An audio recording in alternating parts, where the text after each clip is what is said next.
Da na na na na na na na na na na na. Simply.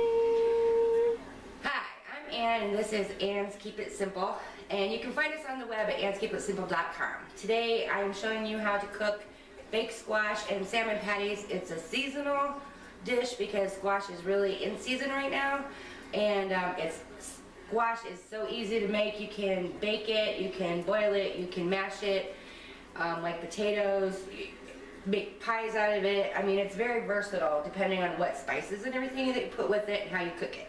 So the salmon patties, it's canned salmon, another real affordable dish to make, and that's easy as well. You make, like little hamburgers and you just fry them up in a pan. So we're going to be using a butternut squash today. Whatever is on sale, you guys can get.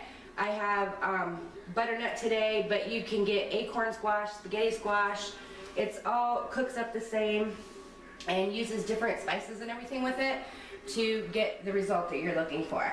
Cinnamon, which is a staple that we're going to be using also in the dish, butter, and brown sugar, salt, and pepper to taste. And that's pretty much the squash dish.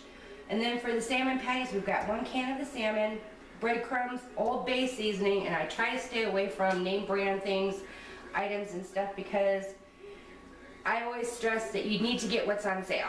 Whatever's on sale, whatever's cheapest or whatever, quality is a key thing to look at, but it doesn't always have to be name brand. Generic is fine for almost everything that we make.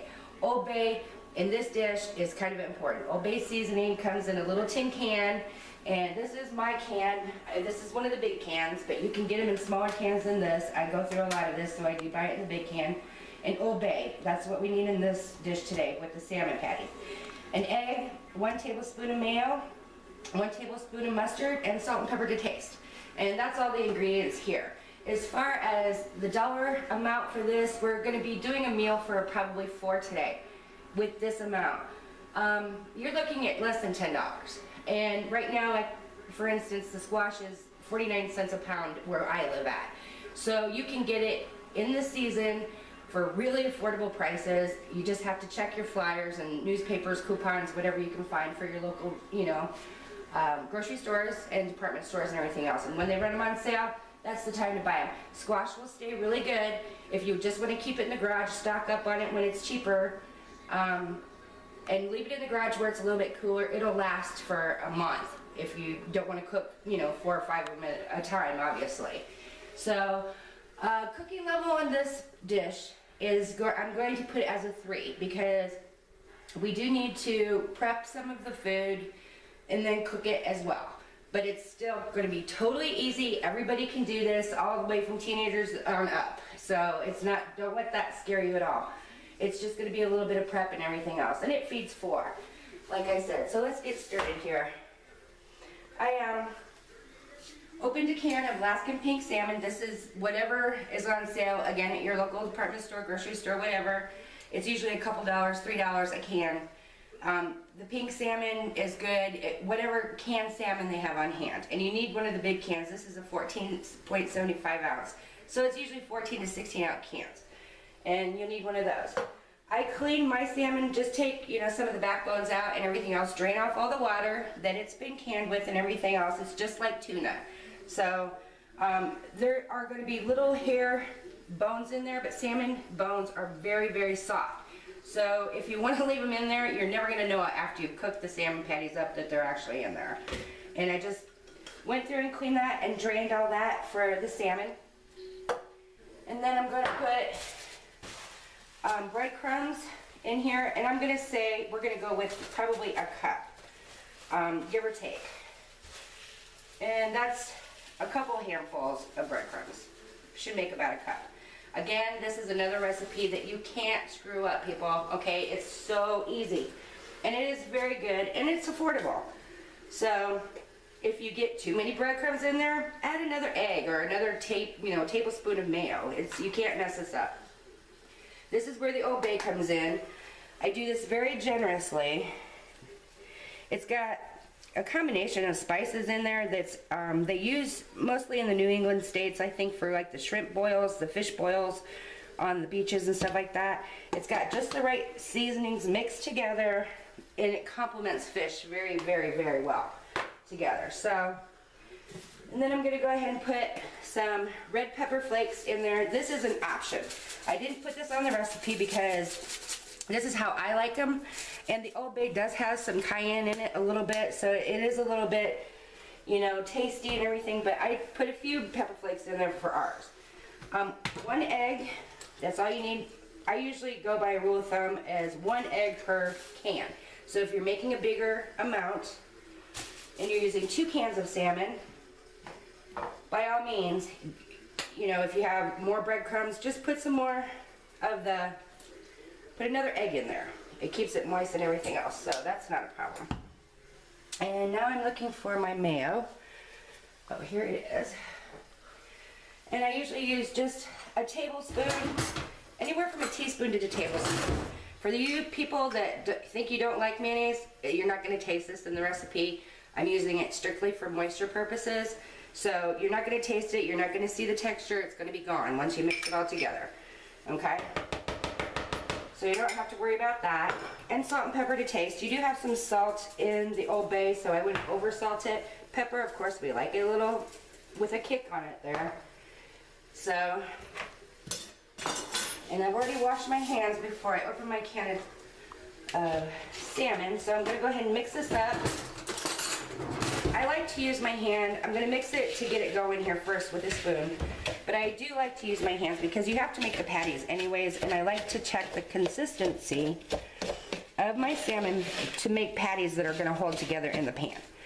Okay, when you start stirring it together like this, you've got the egg in there, you've got the mayo, you've got the mustard, and plenty of breadcrumbs and seasonings, of course. So you want it to be wet enough, certainly, that it's going to hold together in a frying pan, because you're going to brown them pretty well on each side.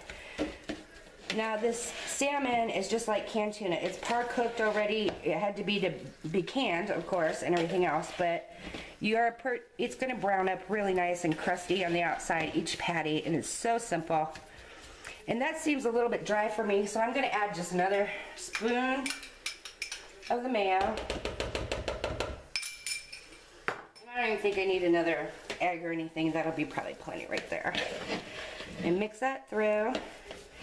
You can kind of see with your spoon how it's starting to cake in there. And that's what you want. You want it all crumbled up and kind of a moist mixture with everything mixed together really good so it'll stick together when you make patties off of it. And then I'm going to go ahead and start the pan. Medium to low heat probably, because you want to cook the patties all the way through as you're browning them also. This foil pan is for our squash. I'm going to just move that aside for right now. A little bit of oil, vegetable oil, canola oil, whatever you have on hand is fine. In the bottom of the pan. Get that heated up. And stir this together. Make sure it's all mixed, incorporated really well. And this is. So, I'm going to go ahead and start making little patties. And I usually, the rule of thumb is this is for 4 people. The meal that I'm making today is for 4 people. And if you press everything down in a container like that, and you just kind of divide it into 4s, you can get 2 pretty good size or 1 really big size salmon patty out of each one of those. And I'm just going to make 4 really good size ones because that's what my family likes. They like it big. When it goes on the plate, they want to know it's on the plate. And this is too, you guys have to remember, omega-3s is, you know, tuna and fish and stuff like that. Salmon is loaded with, and it's very healthy for you. It's very good for you. Mostly spices in there.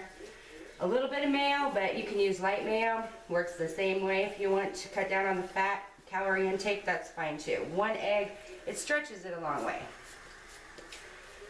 And as they're cooking, you do need to kind of keep flattening them down a little bit. Let's get some of that oil over there. Because they'll poof up a little bit, but that's good. It's got the breadcrumbs in it, and when you press them down a little bit, it gets the nice browning on the outside. Toasted browning. We'll just stick these in there. So they will get a little bit bigger as we go because you're going to be pressing them down as they cook. Try and make sure we get all 4 of them in here. Oh yeah. Perfect.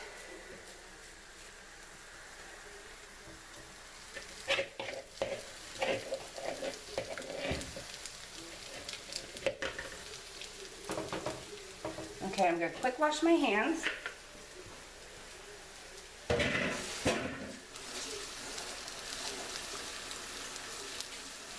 You need to make sure that you are washing your hands every time you switch up, whether you're cleaning food, cooking food, prepping food. That's always really, really important to make sure that you're not cross-contaminating yourself or the food. Okay.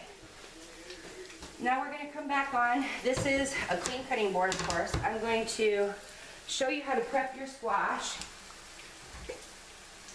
And like I said, today we have the butternut squash.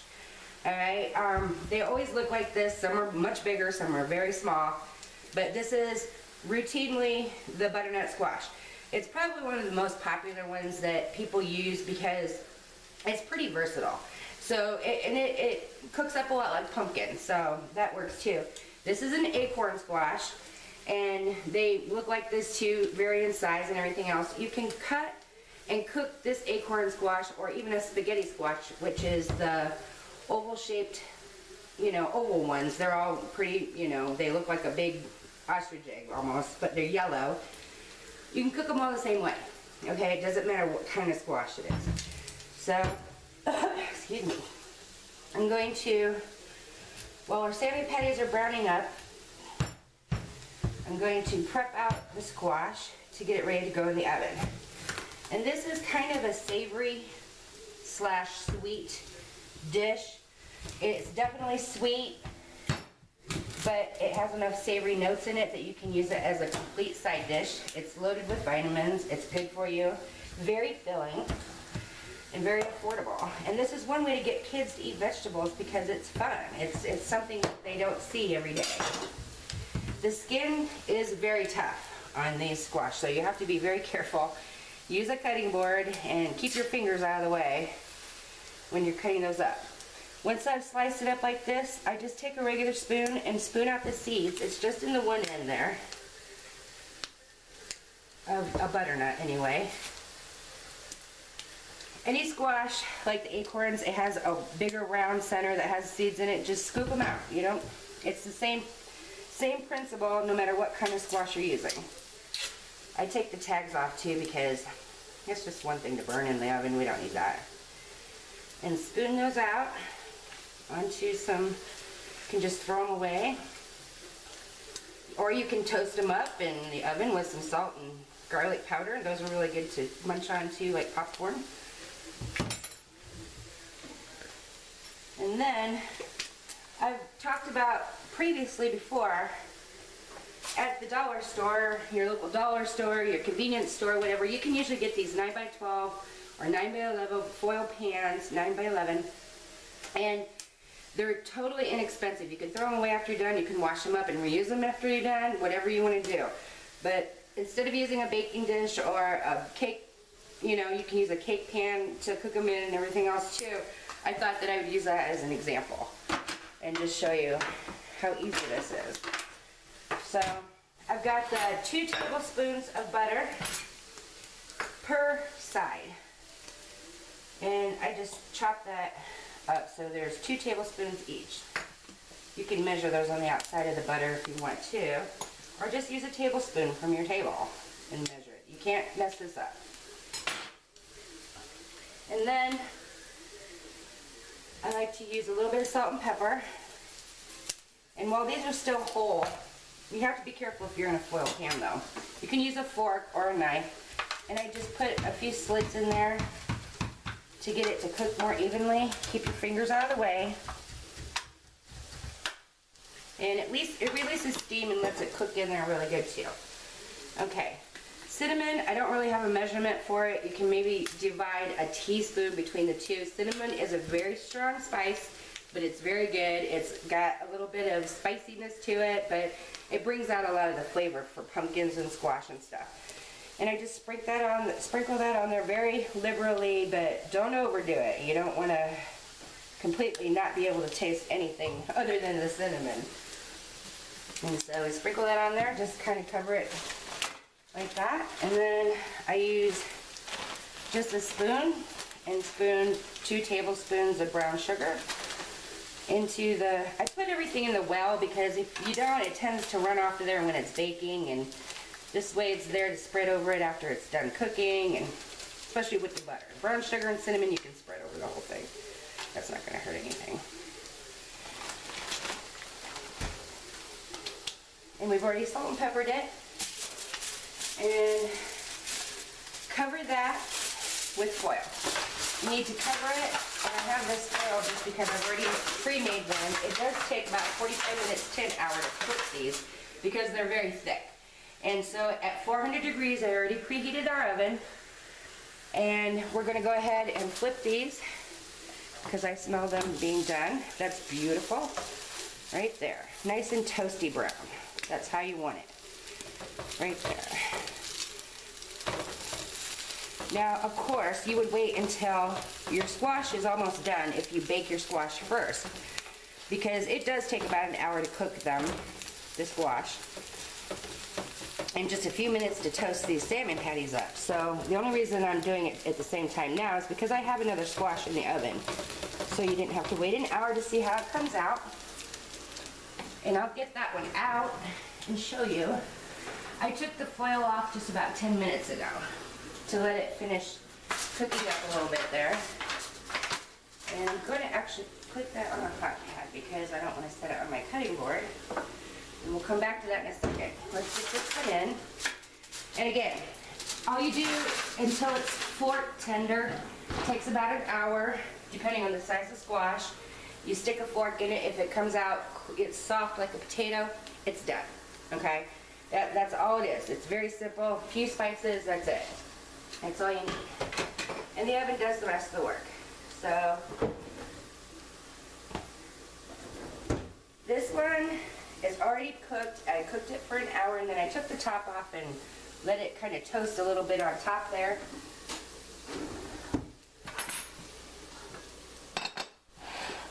I'm going to get a regular plate because we do have several things going on here. The salmon patties, if you want to make sandwiches out of them, by all means. Make like a turkey patty, a hamburger, whatever you want to do. And horseradish is really good with the patties as well, if you want to make like a sandwich with a hamburger bun.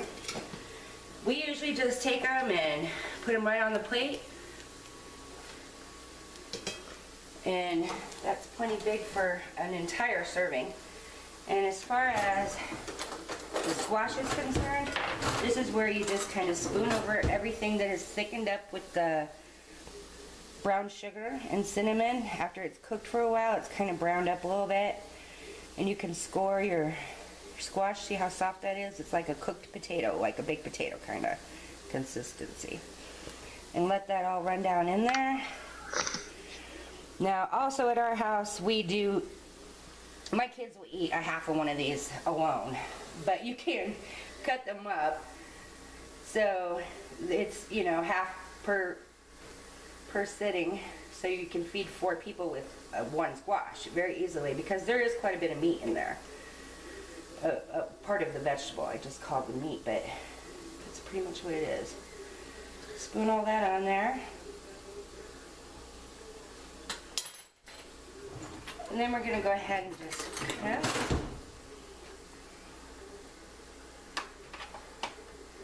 The outside skin is going to be very tender at this point, so you have to be careful it doesn't fall apart on you, because it will be very hot. You don't want to get it on you, because it'll burn. Do it this way. And there you go. Salmon patties with seasonal butternut squash. And it's good for you. And tastes good too. Happy, delicious meal. Smells like the holidays.